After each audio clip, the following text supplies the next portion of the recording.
오늘 집밥은 무조림을 해서요. 도시락도 싸고 아침 반찬을 하려고 해요. 예전에는 물을 아무거나 사도 다 맛있었는데 요즘은 물을 아무리 골라서 사도 다 쓰네요. 다 써서 요리를 해서 먹기가 힘들 정도입니다. 지금 이 무도 너무 써서 그냥 조리를 하면 못 먹을 정도로 너무 써서요. 좀 다르게 조리를 했어요. 그러니까 이렇게도 해먹는구나 로 봐주셨으면 합니다.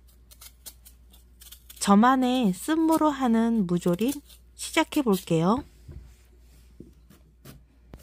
쓴무는 둥글게 크게 두껍게 썰어서 조리하면 쓰더군요. 그래서 제 방법은 가운데를 툭 잘라서 반달로 썰어서 가운데를 익혔더니 쓴맛이 덜했어요. 전 도시락 반찬도 할 거라 한 번 더 잘라줬어요. 그리고 두께는 1cm 정도가 적당해요. 너무 얇으면 부서지기도 하고요. 무조림에 들어갈 재료는요. 생강이 필요해요. 향도 좋고 맛도 좋게 해주지만요. 확실히 쓴맛도 잡아주더군요. 또 파는 파란 부분은 쓴맛이 나서 흰 부분만 준비를 해요. 다시마와 갓소는 식자재 마트에서 싸게 구입을 했어요. 이걸 넣어서 하니까 좀 더 감칠맛이 나서 또 넣어봅니다. 갓소는 안 넣어도 괜찮아요. 마늘은 쓴맛이 나기 때문에 안 넣어요. 이제 무의 쓴맛을 1차로 제거를 해줄 건데요. 냄비에 물을 담고 자작하게 물을 넣어서 바글바글 끓여줍니다. 물이 바글바글 끓어오르면 1분 정도 기다렸다가 물을 꺼내어 물에 씻어줍니다. 이렇게 해야 쓴맛이 없어지더라고요. 일본 가정식 무조림 영상들을 찾아봤는데요. 쓴 물을 이런 방법으로 하길래 따라 해봤더니 효과가 정말 있더라고요. 다시 냄비에 물을 담고 물을 자작하게 넣고 끓여줄 건데요. 다시마를 이때 넣고요. 물이 끓어오르고 5분 뒤 꺼내고 거품도 제거를 해줍니다.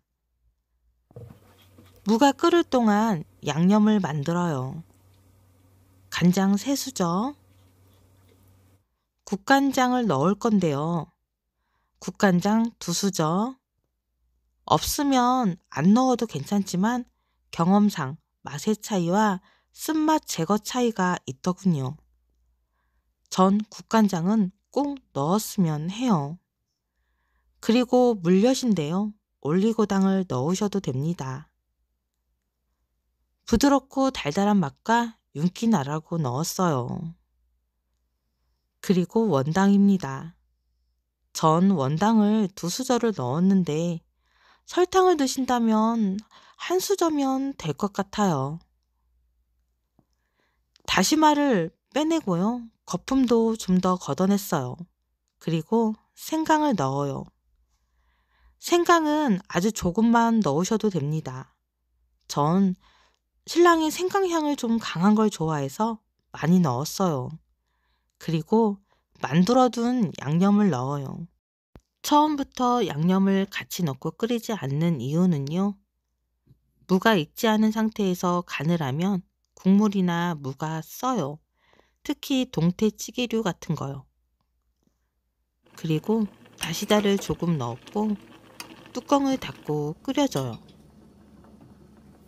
중불에 10분 정도 끓여줍니다. 고추 넣는 걸 잊고 있었어요. 고추는 통으로 배만 갈라서 넣어줘요. 중불에 바글바글 끓여줍니다. 무가 다 익은 듯해요. 이때 갓소를 살짝 1분 정도 담갔다가 뺐어요. 마지막으로 대파를 크게 썰어서 위에 올리고요. 뚜껑을 닫고 약불로 5분 정도 뜸을 들여주다가 불을 끕니다. 무조림 완성이에요. 빨간 매운 무조림은 아니고요. 갓소가 들어간 뭐라고 말을 해야 할지 모르겠는데 달달 짭짤하면서도 감칠맛 나는 그런 무조림입니다. 오늘은 이걸로 도시락과 아침밥을 차렸어요.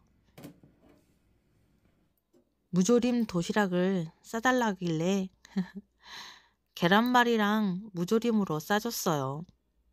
또 이렇게 보니까 반찬을 뭐라도 하나 더 넣어줄 걸 그랬나 싶네요. 오늘 신랑 무조림 도시락이에요. 그리고 아침으로 먹을 무조림. 갓소도 살짝 뿌려줘요. 무조림이 소화도 잘 되고 다른 반찬 없어도요.